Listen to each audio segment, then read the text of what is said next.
Hi, I'm Dave and I'm the Managing Director of NTT Fundraising.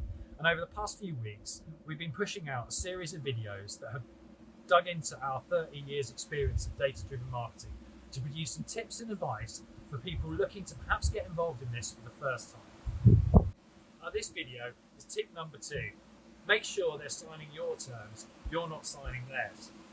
What this tip is really about is the commercial and contractual frameworks that you'll need to put in place if you're ever going to engage with any third parties with regards to your data-driven marketing campaigns.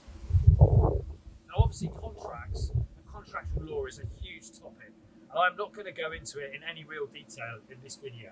However, there are 3 areas that are very specific to data-driven marketing campaigns that you must make sure you've covered if you're ever going to start developing contracts to work with third parties. The first of those is regulatory. There are an awful lot of regulations and regulatory devices that apply to the various channels and the various techniques that exist within the data-driven marketing world. Now, I'm not going to go through them in each one, and frankly, if you are looking to LinkedIn videos to get your advice on GDPR, you're looking in the wrong place. And my advice would be speak to a data protection lawyer who ideally is giving you indemnified advice. The second aspect of those contracts and the contractual frameworks is that of making sure that your operational needs and your operational goals are met and supported by the contractual framework.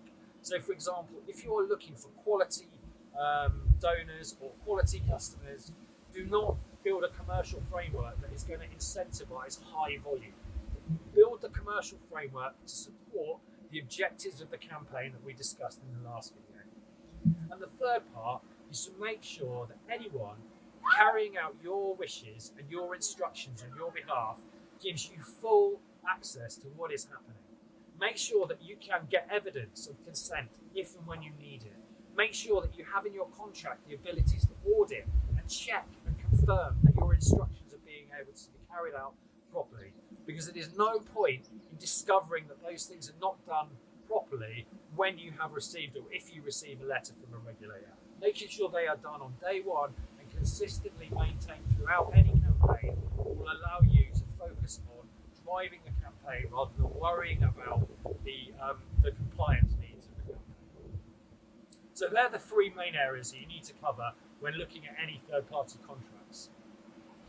And I hope that video allows you to see why we've made that number 2 in our top tips. Now, there's an awful lot of resources around that available. If you go to the DMA's website, there's a lot of resources on there. If you want to speak to an organisation like NTT and talk about how this can be done for you in a real world, then please don't hesitate to get in touch.